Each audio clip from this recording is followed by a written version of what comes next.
अच्छा, कभी ऐसा हुआ है कि इन, ऑन, एट जैसे छोटे छोटे अल्फाज पर आके बात अटक गई हो? अगर हाँ तो फिक्र की कोई बात नहीं, ऐसा बहुत लोगों के साथ होता है। अंग्रेजी के ये प्रेपोजिशन जो है ना, ये अक्सर अच्छे अच्छों को कंफ्यूज कर देते हैं।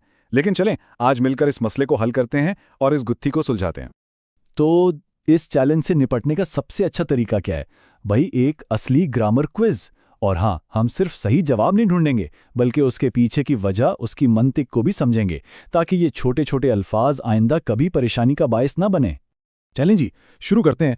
सबसे पहला और बड़ा इशारा यह है कि कुछ एडजेक्टिव्स की ना प्रेपोजिशंस के साथ एक पक्की दोस्ती होती है, एक लाजिम व मलजूम जोड़ी की तरह।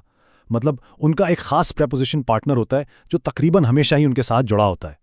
तो पहला सवाल ये रहा, he is suppose to be proficient dash English. क्या लगता है? इनटू, इन, विथ या एट? जरा सोचिए। और जिन लोगों ने इन सोचा था वो बिल्कुल सही है।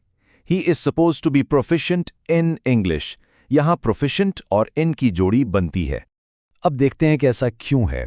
उसूल सीधा सा है, प्रोफिशिएंट इन। जब भी हम किसी खास महारत, किसी सब्जेक्ट या किसी भी फील्ड की बात करते हैं जिसमें कोई माहिर हो, तो प्रोफिशिएंट के बाद इन इस्तेमाल होता है। जैसे प्रोफिशिएंट इन मैथमेटिक्स, या कह लें प्रोफिशिएंट इन कुकिंग। जबरदस्त, अब बात समझ में आ रही है। चलें, इसी पैटर्न पर एक और सवाल देखते हैं। I am not blind dash my weakness. यहां सबसे बेहतर क्या लगेगा? ऑफ, इन, अबाउट या टू? यहां सही जवाब है to. I am not blind to my weakness. मतलब बिल्कुल साफ है कि भाई मैं अपनी कमजोरियों को जानता हूं, उन्हें नजरअंदाज नहीं कर रहा। और ये याद रखने के लिए एक बहुत अच्छा नुक्ता है। ब्लाइंड टू जो है ना, ये एक तरह का मुहावरा है। इसका मतलब आंखों की बिनाई नहीं, बल्कि किसी चीज को, खास तौर पर किसी गलती या मसले को जानबूझकर नजरअंदाज करना या उससे बेखबर रहना है। तो बात बिल्कुल साफ हो गई। ब्लाइंड टू का इस्तेमाल होता है किसी खामी को नजरअंदाज करने के लिए। एक आम गलती जो लोग करते हैं वो है ब्लाइंड ऑफ का इस्तेमाल, लेकिन वो इस कॉन्टेक्स्ट में ठीक नहीं है। हाँ, अगर जिस्मानी माजूरी की बात हो तो ब्लाइंड ऑफ वन आई कह सकते हैं, लेकिन किसी मसले से लाइल्मी के लिए ब्लाइंड टू ही सही है। ठीक है, तो ये तो हुई एडजेक्टिव्स की बात कि वो कैसे अपने प्रेपोजिशंस चुनते हैं। लेकिन तब क्या होता है जब वर्ब कमांड संभाल ले? जी, यही हमारा दूसरा बड़ा पैटर्न है। चलें, इस मिसाल को देखते हैं। He was deprived dash his reputation in, of, with या about। और जवाब है of. He was deprived of his reputation, यानी उससे उसकी साख्त छीन ली गई। यहां कोई पैटर्न नजर आ रहा है? चलें, इसी पैटर्न को एक और जुमले से पक्का करते हैं। They robbed him dash his money। कुछ मुमासलत नजर आई? ओवर, ऑफ, आउट या एट? जी हां, यहां भी ऑफ ही आएगा। They robbed him of his money. अब ताल्लुक समझ में आया? दोनों जुमलों में कोई चीज छीनने की बात हो रही है। तो असल बात यही है, डिप्राइव्ड और रॉब्ड जैसे वर्ब्स के साथ ऑफ ये बताता है कि क्या चीज छीनी गई है।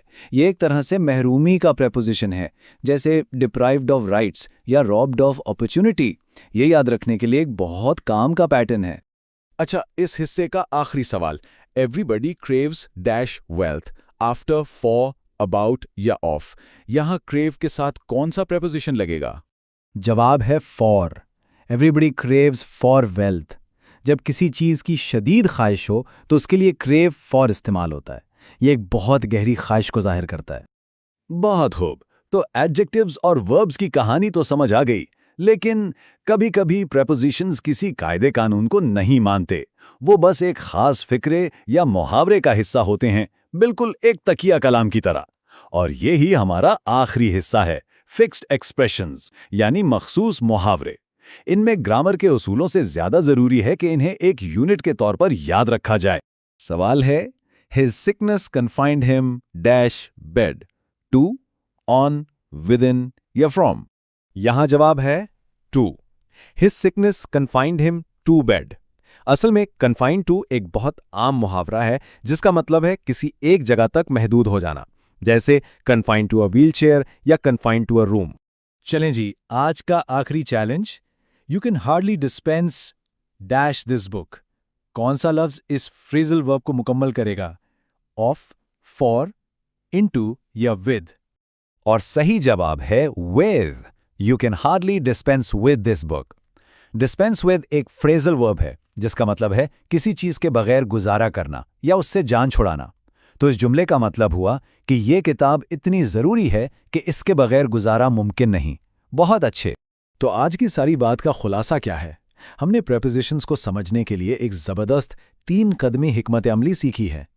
पहला कदम, जुमले में किलीदी लफ्ज़ को पहचानें, यानी एडजेक्टिव या वर्ब।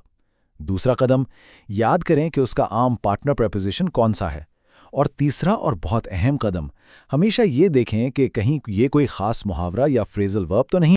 आज हमने मिलकर कुछ बड़े दिलचस्प पैटर्न्स को समझाए, लेकिन ये तो सिर्फ एक झलक है और ये बात सोचने पर मजबूर करती है कि अंग्रेजी ज़ुबान में ना जाने और कितने ऐसे पोशीदा उसूल और पैटर्न्स छुपे हैं जो बस दरियाफ्त होने का इंतज़ार कर रहे हैं।